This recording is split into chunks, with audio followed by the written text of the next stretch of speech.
Well, welcome everybody to this session.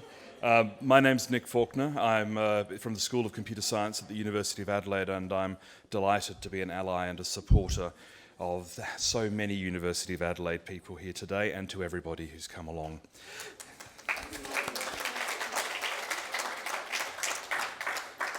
Now, I have to tell you where the exit is located. It's where you came in. If I could remind you to silence your phones. In this case, we're going to be using all of the first talk time for the presentation. If you have questions, if you wouldn't mind catching up with Lucy in the break, just so she can get all those great points across, that would be fantastic. Thank you.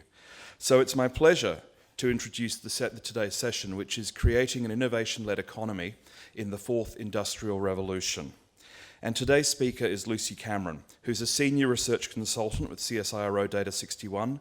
Prior to taking up her role with Data 61, Lucy was Principal Policy Officer and Manager in Digital Economy and Productivity and Innovation in the Queensland Government.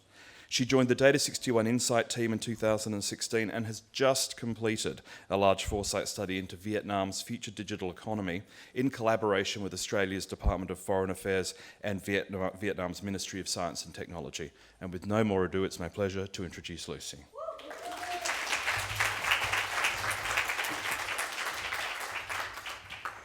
Thank you everyone.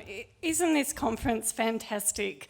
It is such a joy to be in this room full of tech-smart women and to not be in the minority for a change. So thank you everyone for turning up, and what a great feeling. And thank you Sue Kay at the back of the room for helping organise it all. So my talk today is creating an innovation-led economy in the Fourth Industrial Revolution. And what my talk is really... Oh. That was the last-minute template changes. What this talk is really trying to ask is, when you're thinking about innovative companies, when you're thinking about innovation, when you're thinking about growing your economy based on innovation-led growth, why would people choose a particular location? So I was the innovation officer, a senior policy officer in innovation in the Queensland Government for over 10 years. And the big question you would ask would be, why Queensland? Why Brisbane? Why would we want to start here? So just going around the room, does anyone have any answers to that? Why would you choose Brisbane? Sunshine. Affordability, interesting. Great people. Okay, proximity to other markets. So it has some attributes, and we were always trying to tease those out to work out what are the selling points for Brisbane.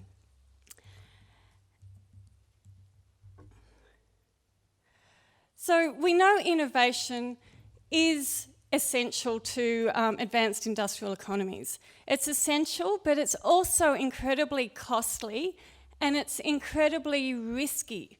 It's one of those things where you may have a breakthrough at some point, but you don't know if you will. And if you do, you don't know whether you can capitalise on that in a global marketplace. And you don't know whether you can make money off it. So CSIRO really was developed because the industry didn't want to take those risks or spend that money, and the Australian government at some point said, Australian industry needs help. It needs help in agricultural research, it needs help in industrial research. So we will, to some degree, undertake those costs and we'll undertake those risks as an externality for industry to profit from, so that Australia can be known more as an efficient and innovation-led economy. But what is an innovation-led economy? A lot of people define it as something based on inputs like skills-led or R&D expenditure. What we'd like to do at CSIRO is define it as outputs-led. So it's the percentage of growth which is a result of innovation, R&D, and new IP being generated. So it begs the question, is Australia at the moment an innovation-led economy? So I'll just go through a couple of projects which have changed my thinking on this, and also changed my thinking on what countries and jurisdictions can do to create an innovation-led economy. So as you heard in the introduction, I've just completed this very large foresight study on the future of Vietnam's digital economy. And we were asked to try and imagine what their digital economy will be like in the years 2030 and 2045. And that involves a lot of extrapolations of existing trends. It involves a lot of trying to work out what trends will be important. It also involves a lot of sci-fi type thinking about what the major possibilities could be. So Vietnam is a country which has high growth, high GDP growth. It's second only to China, really, in the level of that growth. And they don't want that growth to stop. They've lifted 40 million people out of poverty in the last 3 decades, and they can see the impact on quality of life, the impact on living, and they are determined to become Asia's next high-performing economy in a similar way that South Korea lifted itself up over a period of 40 years to become a high-income economy.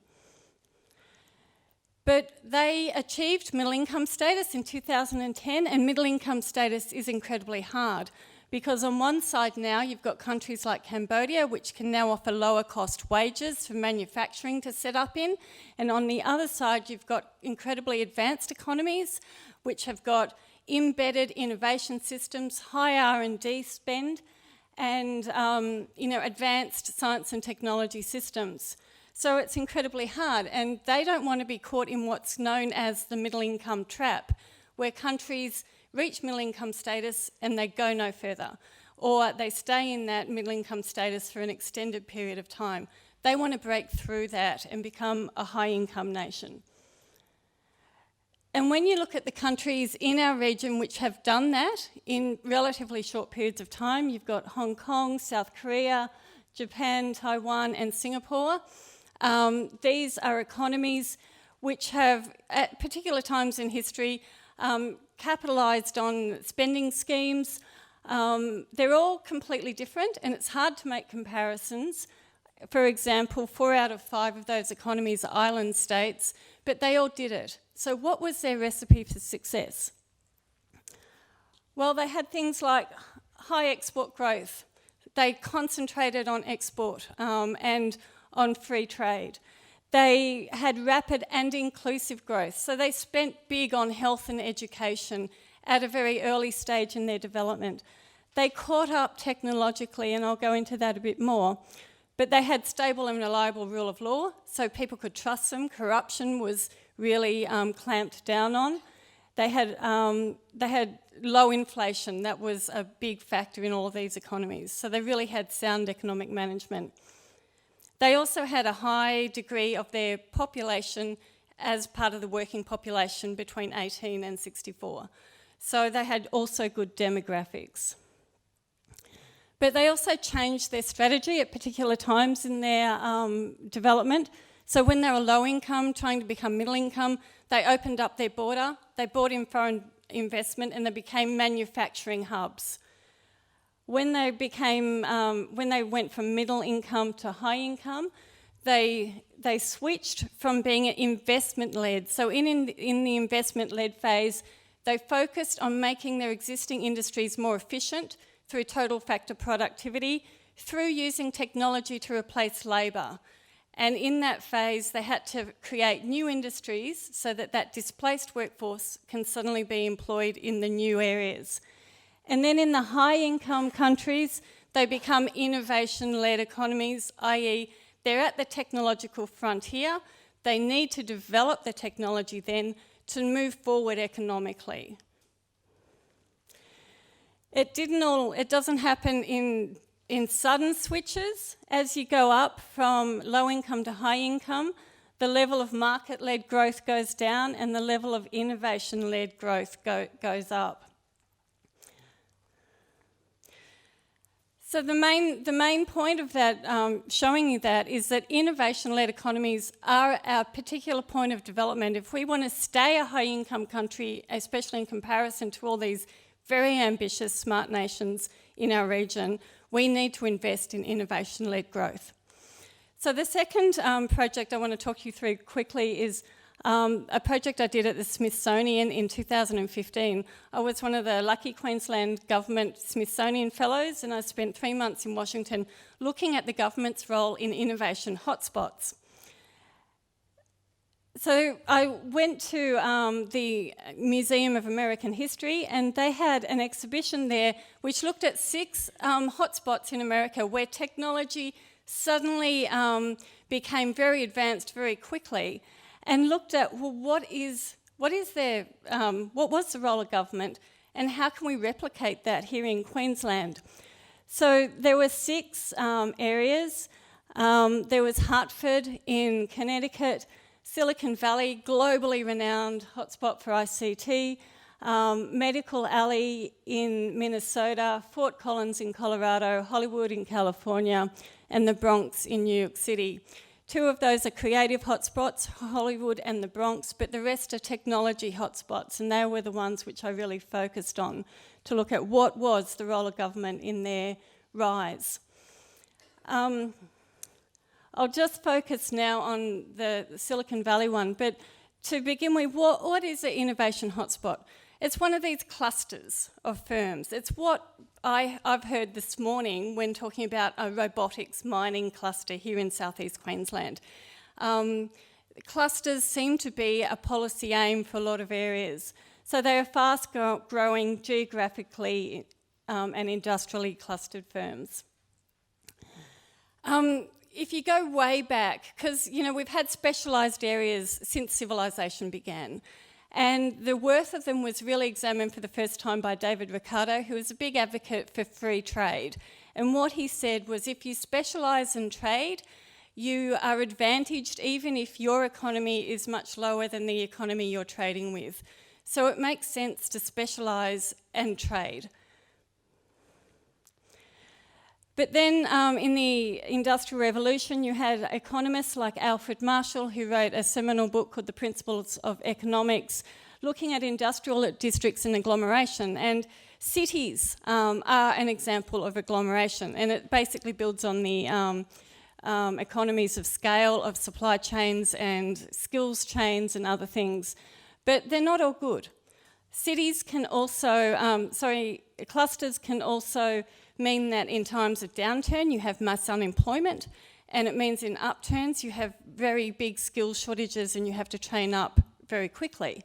So even though they are competitive and they seem to be forming, there are good and bad things to do with clusters. But what he did do was just observe them as they arose organically, and they seem to arise very organically in certain areas, particularly in Britain, where you had cotton mills and ceramic towns. You had tailors, you had areas which were known for tartan making. So there was a lot of areas of sudden specialisation in the Industrial Revolution.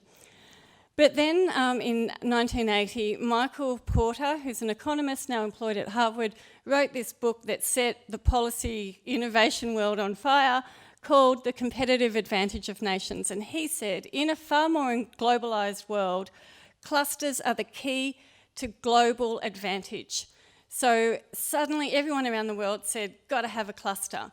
We need innovation clusters, and governments were really focused on creating innovation clusters. They did that often by creating science and technology parks, trying to attract business in, trade and investment here in Queensland, and I've seen their letters are very blunt in saying, please come to Queensland. We've got all these great things, including sunshine. Here, and your firm will love it. So in that, Queensland created 8 Mile Plains, we created Kelvin Grove Creative Precinct, we created the Eco-Science Precinct. We spent a lot of money on buildings and trying to create clusters. Not all of them worked. Not all of them have created firms and businesses and spin-offs around these clusters or centres of excellence. And Australia, I've got to say, has had a particularly poor record at creating clusters.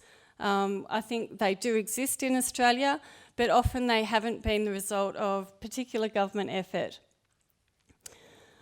So a lot of people said, including the Queensland Competition Authority, said, well, what is the role of government? And some people said, well, we should take a laissez-faire view and we should just set the table with regulations and infrastructure, maybe a bit of R&D into universities. We should do regional branding, that sort of thing. That's what the role of government is in the creation of clusters. So I looked at Silicon Valley, and I'll go through these quickly because I've only got 10 minutes left. But Silicon Valley, a lot of, prior to 1942, prior to the Second World War, you've got to ask, well, why did Silicon Valley set up there? Why there?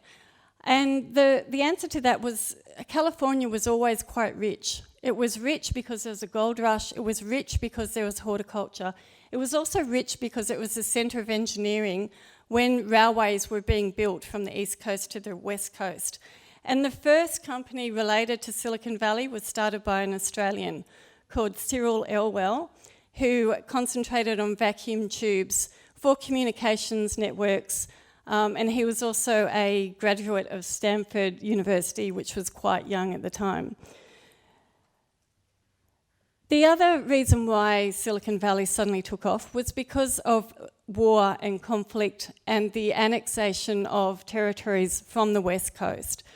So after the Spanish-American War and after just before the Second World War, the United States annexed Guam and the Philippines, areas like Costa Rica in Central America, and it had big communication needs to try and communicate with those territories and also the fleet that was building up on the western side.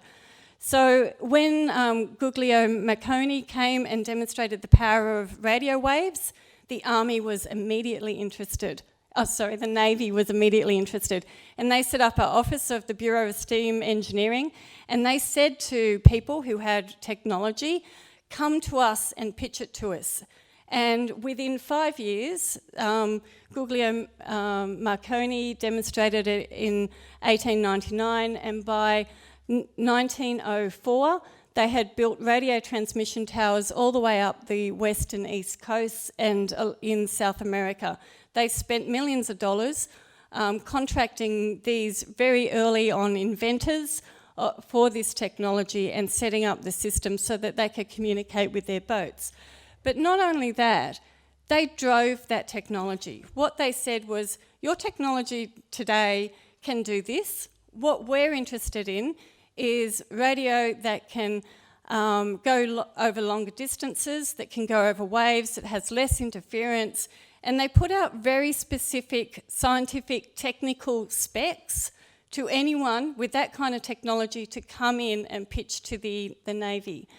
And so they drove that technology hard. And the West Coast, which was dealing with a lot of these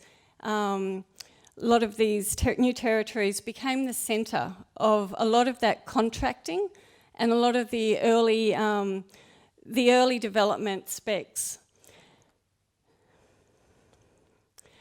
So during the United States entered the Second World War after the bombing of Pearl Harbor, again on the western side, but it was just interested in contracting they had a sharp focus on the technology, and they were contracting with Siemens from Germany just prior to the Second World War. They would contract with anyone who had the technology. When they entered the war, the Allies were really behind in their radio communications networks. The Germans and the Axis forces had far superior technology. They could see the Allies coming. They could shoot down the planes in advance. And suddenly America and the other people that they'd been liaising with knew that they had to catch up. And so they drove that technology, and they put a lot of money into it, and they drove the development, and a lot of that became Silicon Valley. But in 1970, there was a big switch to private capital. And that was spurred by a number of things. There were regulation changes which said the pension funds could suddenly invest in technology companies and venture capital firms. There was the Bayh-Dole Act in America which said that university research could be commercialised and spun off. And then Apple in 1980 did an IPO and got a record price for their shares, over the $1 billion. And people suddenly saw it as a new gold rush, and they invested a lot of wealth, and venture capital grew enormously. But prior to 1975, venture capital in Silicon Valley was almost non-existent. Now, of course, Silicon Valley prides itself on being very government independent and free from government influence. But when you look at some of the technologies, and Mariana Mazzucato makes this point in her book, The Enterprising State, all of these technologies which make up the iPhone were developed by Defence and by the Defence Department. So advanced radar, satellite technologies, the internet itself was all developed on government funding by the Defence Department. And DARPA, which exists now and has existed for a number of years, still puts out very specific challenges and specs for new technologies they're interested in procuring. So procurement came out for me as the understated element of government action in the development of innovation hotspots. And in all the technical hotspots, Silicon Valley, Medical Alley was built on contracts for technologies for ex-servicemen after the Second World War. Hartford was built on arms contract for the American Civil War. And Fort Collins has been built on energy contracts and energy partnerships, and also a very proactive local government who set zero energy target emissions for that whole area. So how is that changing, and is it changing in the industrial age, in the fourth industrial revolution? Well, there are two big theorists in this, but there are more coming up and emerging. But Manuel Castells had the theory of technopoles, which basically said as the world further connects, you're going to have much more powerful centres of command and control developing in the world. And Saskia Sassen had her book on global cities, which basically said the same thing. Agglomeration is going to increase, and you're going to have more powerful centres. And it'll be more about global cities than it will be about global countries. But there are people challenging that. Richard Florida, who wrote a book, The Rise of the Creative Class, is saying, well, actually, cities are becoming less efficient and they're using less good ideas, and agglomeration is declining in terms of importance. And this is just the use of new ideas as a proportion of population density. And as you can see, it's declining. But, you know, there's no doubt that digital networks are having an impact. You know, there used to be a rule in Silicon Valley that they wouldn't invest in any company that didn't have a headquarter within a 40-minute drive of the venture capital firm. And that enabled a lot of that clustering. But you can now access venture capital in new ways, and you can access it via digital networks, you can crowdfund it, you can kickstart it. There are new avenues for venture capital. You can protect IP from anywhere.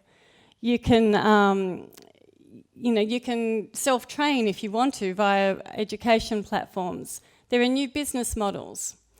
But place is still incredibly important for social networks, and people often say people are becoming the stickiest element in a lot of innovation. Motivation and mentoring. People go to certain places because they're inspired by the people around them, and also lifestyle. So I guess my message is, procurement has come out as being incredibly important in the beginnings of innovation clusters. And I look at the technology that's available here in Brisbane. Things like new drone technology. There are so many applications for drone technology in the government sector. There are so many applications for blockchain. There are so many applications for AI. And when I talk to early stage companies, not many of them actually want grants, they want work contracts. So if we're going to build clusters here, we need to look at what government can do to procure with early stage firms. And the Defence Department is advantaged because it's not constrained by free trade agreements, and it can spend without a lot of transparency, which is good and bad. But it also means that that if we that the larger departments are restricted in their spending. So reform of procurement is essential in my mind. But we also have to mix and match the innovation strategies.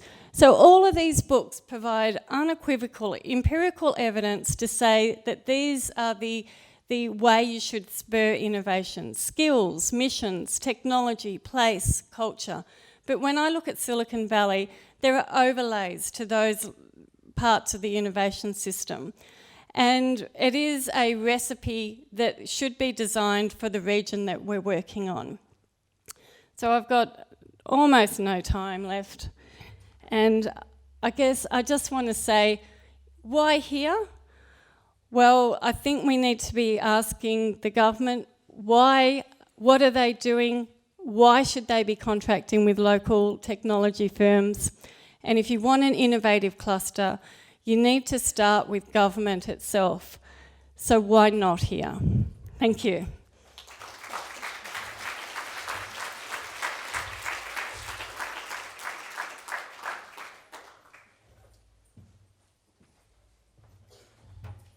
Thank you very much, Lucy, for a fantastic talk. Again, I'm afraid we'd have no time for questions, but we do now have a break for 10 minutes, and if I could ask you again, if it wouldn't cause you discomfort and you aren't movement impaired, if you wouldn't mind leaving the room and then coming back for the next session, which will start in about 9 minutes. Thank you very much, everybody. Good afternoon, everybody. To everyone who was just in the previous session, good afternoon again. To everyone who's new, welcome. My name is Nick Faulkner. I'm from the School of Computer Science at the University of Adelaide, and again, very pleased to be here as a supporter and ally in conjunction with a very large number of people from Adelaide. Of course, there are people from all over, and it's fantastic to see so many people here for this first hopper. The exits are to your left, the convenient doors. They work both ways. You can walk in, you can also walk out. It's astounding. If you could please make sure your phone is set to silent, and there will be time for 5 minutes of questions at the end of today's talk, this particular talk. So it's my pleasure today to welcome you to this session on human-robot collaboration, novel foot interfaces to control an assistive arm. Dr. Elahe Abdi joined Monash University, Melbourne, Australia in late 2017 as a lecturer, and currently she is the director of the Robotics in Medicine Interaction Lab in the Department of Mechanical and Aerospace Engineering. Please join me in welcoming Dr. Elahe Abdi.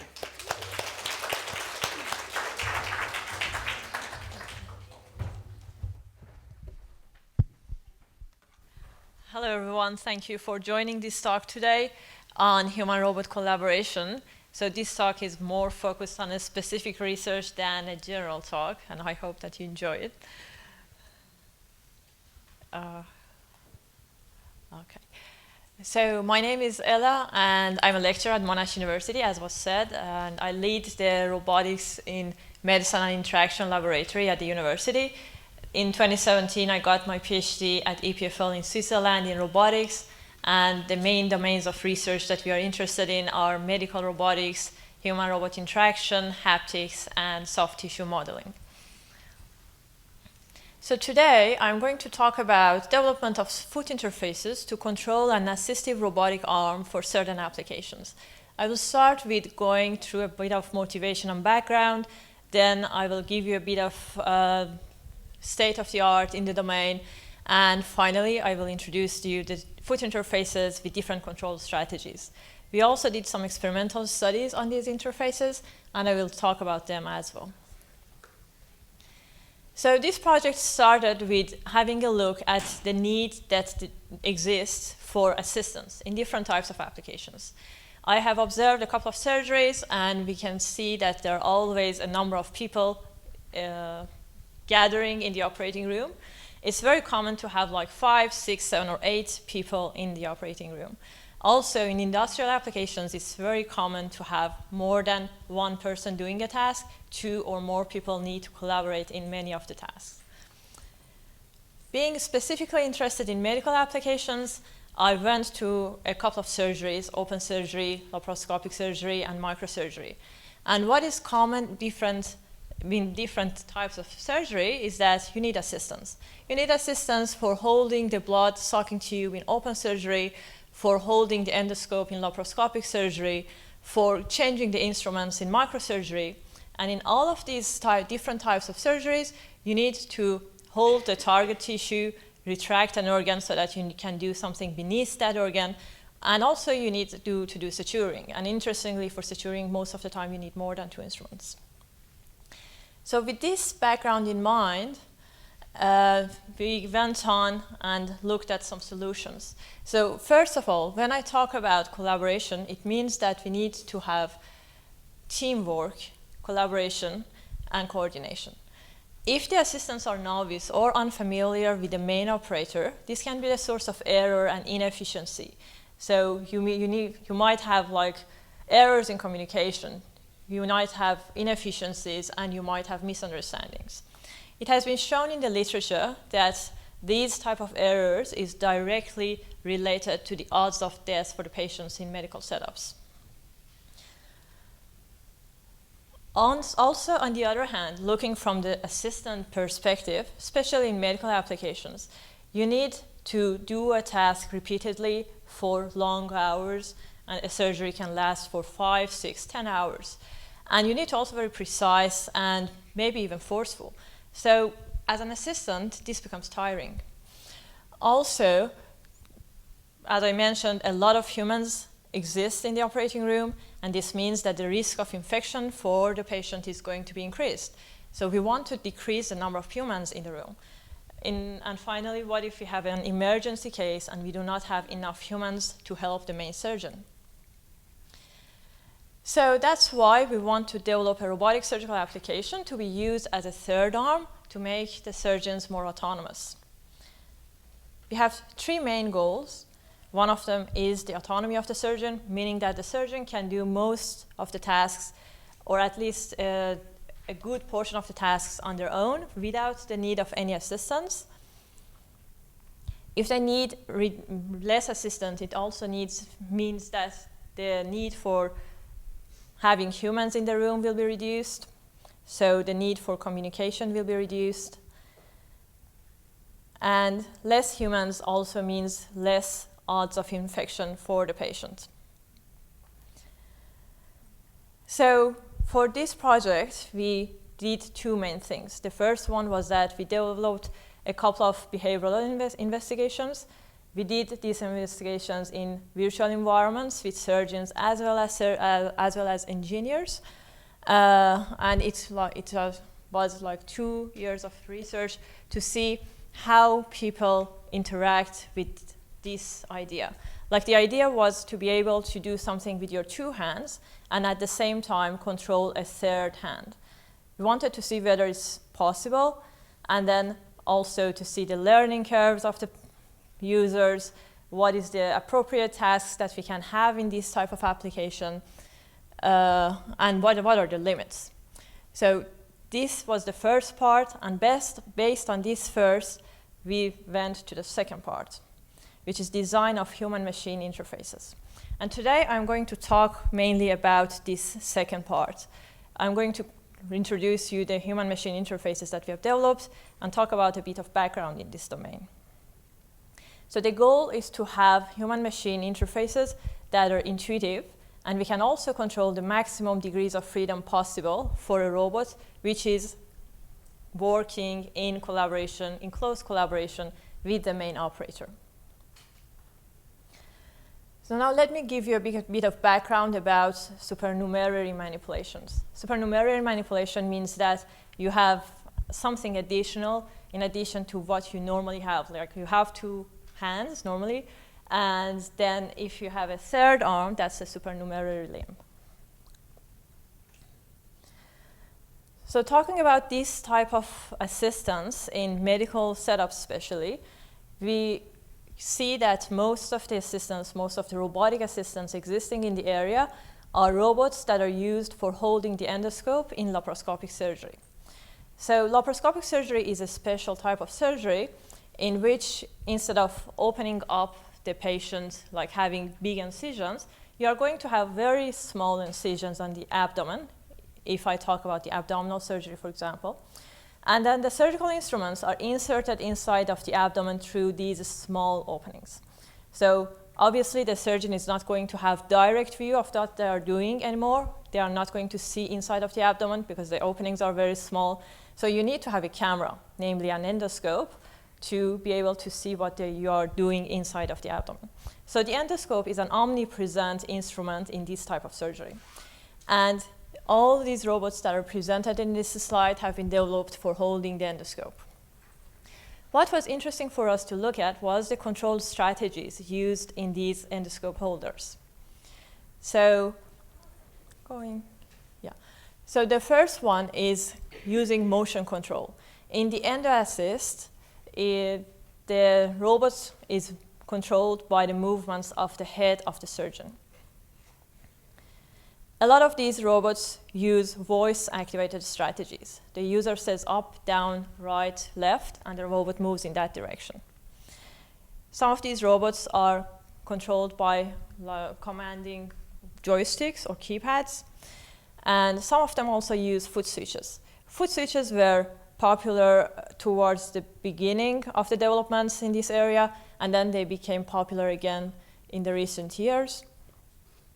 And also some of them have tried to automatically track the surgical instruments. Another thing that's interesting to look at in these developments is the degrees of freedom. All of these robotic endoscope holders can control a maximum 3 activated degrees of freedom. However, it's not enough for a lot of applications.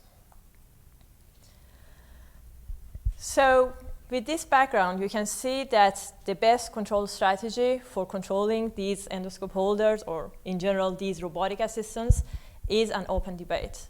Most of these control strategies result in some distractions for the operator. They need to interrupt the main task that they're doing so that they can control the robotic assistant, and they have a limitation. They can control maximum 3 degrees of freedom. So we want to see if we can do better than this. In this research, we wanted to look at the capabilities of our foot for controlling an additional robotic assistant. So we all use our feet for different types of applications, even if we do not notice. So when we drive, we are using our foot. If you play some musical instruments, such as the jazz or the piano, you are using your foot in coordination with your 2 hands, and we are pretty good at it. However, the foot interfaces that are used currently in controlling their assistive robotic devices are very simple. Here you are looking at a couple of examples of these type of foot switches. As you can see, they are like a couple of push buttons basically on a planar surface. And this is actually one of the reasons that we have some limitations in the degrees of freedom, because if you're going to have these type of push buttons, then the more push buttons you have, the more complicated the interface will become.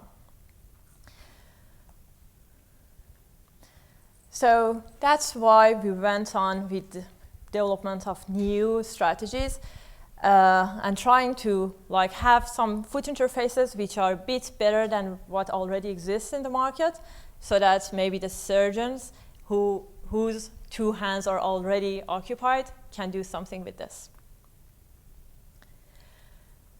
So we had 2 main goals. The first one was to develop these 2 interfaces with 2 different control strategies. So we wanted to test 2 different control strategies, and we did a comparative experimental study to compare these 2 and see which one is better and learn from this experience for the future developments.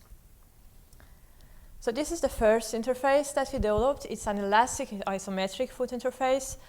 So it can control 4 degrees of freedom. And why 4 degrees of freedom? Because up here you're looking at a schematic of a laparoscopic surgery. So as I mentioned earlier, you have some small openings on the patient's abdomen, and then the surgical instruments are inserted inside. The fact that you are inserting the instrument through a small hole means that you are confining the degrees of freedom that you can have for the instrument.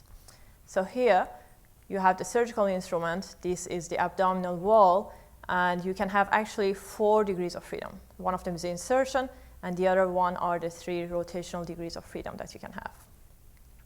That's why we aimed for 4 degrees of freedom. Then why this interface is an elastic isometric? Because in an isometric interface in general, you are generating commands by some force or some torque. And this is what's happening here. So in this interface, you have this platform. The user puts their foot in the center of this platform, as you see also up here. Then you have a couple of push buttons around the foot. Each couple of these, like these two, control 1 degree of freedom in the opposite directions. Then you have the other one and the other one. So it gives you 3 degrees of freedom. The fourth degree of freedom is coming from this rotation here. So by medial actual rotation of the foot, you can actually rotate the whole platform and have the fourth degree of freedom. Then we use this interface for rate control of the robot. Rate control means that you are controlling the speed, the velocity of the movements of the robots. And here is the second development. So this is an isotonic foot interface. Again, we have 4 degrees of freedom, but this time the commands are generated by foot's translational or rotational movements. So what we have here is that you put your foot on this platform, and then you can move your foot forward or backward, right or left. This will give you 2 degrees of freedom. You can also move your foot in rotational direction. So you can rotate in this direction or in the other direction. And this will give you 4 degrees of freedom. So being an isotonic interface means that the commands are generated by translational or rotational movements. And we use this interface for position control. Position control means that when you move the foot, the robot is going to move with you. So the workspace of the foot interface is mapped on the workspace of the robot. This means that if the workspace of the foot interface is much smaller than the workspace of the robot, then the accuracy with which you can control the movements of the robot are going to be limited, because you need to have very small movements for the foot for the robot to move very small. So we did a couple of experimental studies, and this is the robot that we use in these experiments. So this robot was controlled by each of the 2 foot interfaces. This was developed previously in the lab. This is a parallel double delta robot, and it had 3 degrees of freedom, so the insertion and 2 rotations. And we did a small modification to add a 4th degree of freedom, which is the role of the instrument about itself. The good point about this interface, this robot, was that it has the remote center of motion, which is necessary for laparoscopic surgery.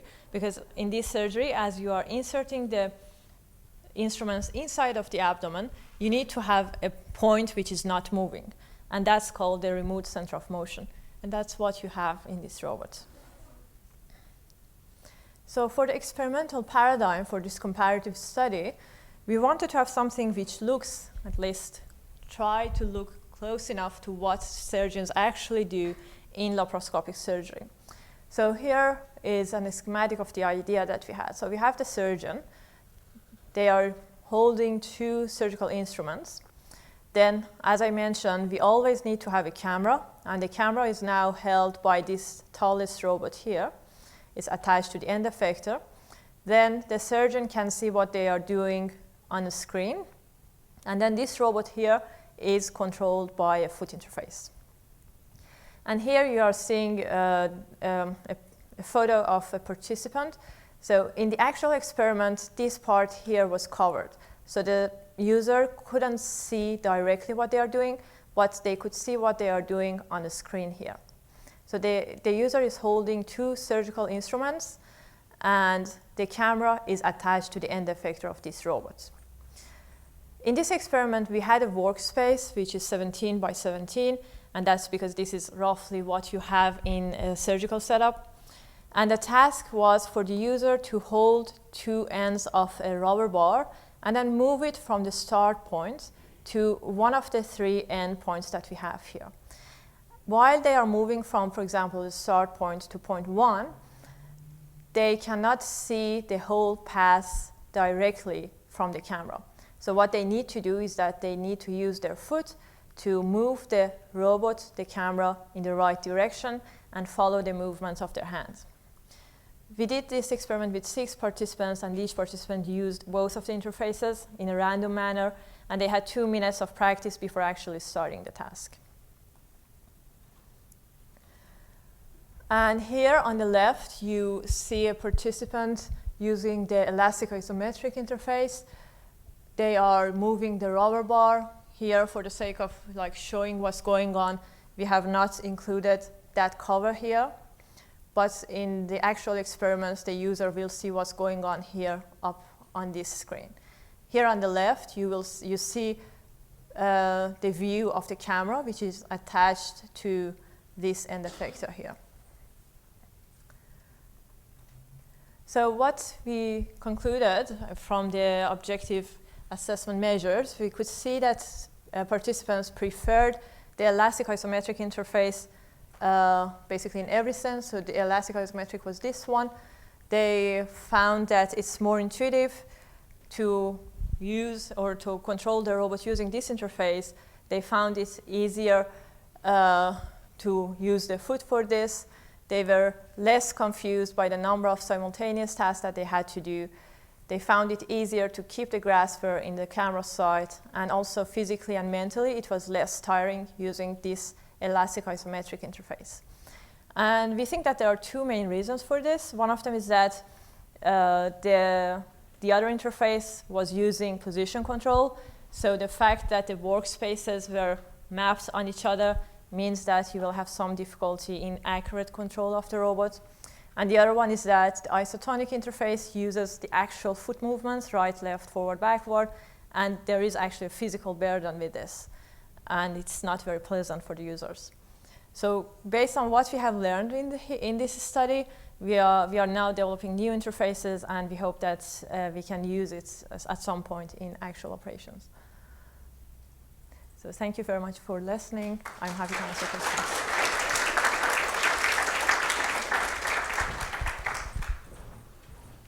So we have 5 minutes for questions. Does anybody have a question? In which case I'll duck down and grab the microphone and hand it to you. Questions?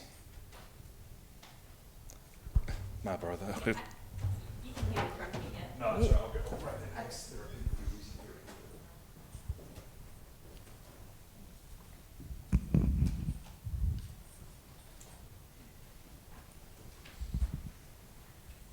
So do you think this is something that you could actually take into the real world and use in surgeries and that?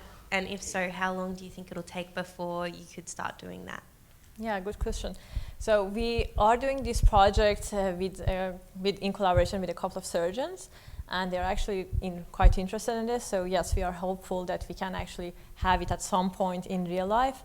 But with medical research, it always takes a long time.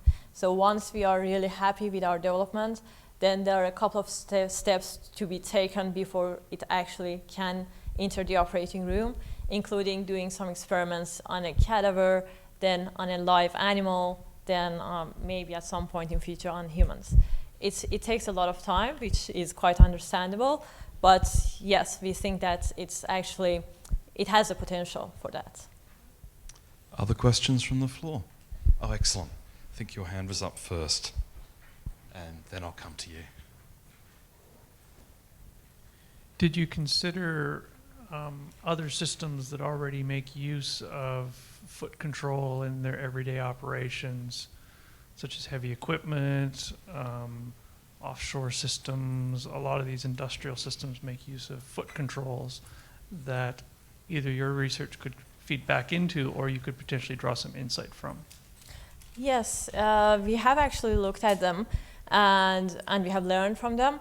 But the thing is that when you want to have a lot of degrees of freedom and at the same time you want to be precise and you want the user to have a rest position that they can safely put their foot on without risking any additional movements. And when you go to the surgical setups, then there are some concerns that has not been addressed. So that's why we are looking at it. But I think that since using such a thing in the operation is maybe among the most complicated or most really risky things. If you're successful in this domain, then it can have input to other domains. I'm just curious, what is the accuracy and repeatability specs for robotics in the medical world? And after that one, what is the kind of the average development of robotics for medical field? So currently it's not an issue to have a robot which is quite accurate, but if you want to control it with your hands. But once it comes to controlling the robot with the foot, that's where we are not as good in. So currently the most famous robot, surgical robot that's in the market for the past 20 years is called the WWII robot. And that robot is very precise in terms of its movements, that you can actually do suturing on the skin of a grape. So that shows how tremorless and precise that robot can be. But the challenge here is how we can use our foot in these type of tasks. I have one question. Oh, I'm sorry. No, we have another question from the floor. I don't get a question. That's good. Last question.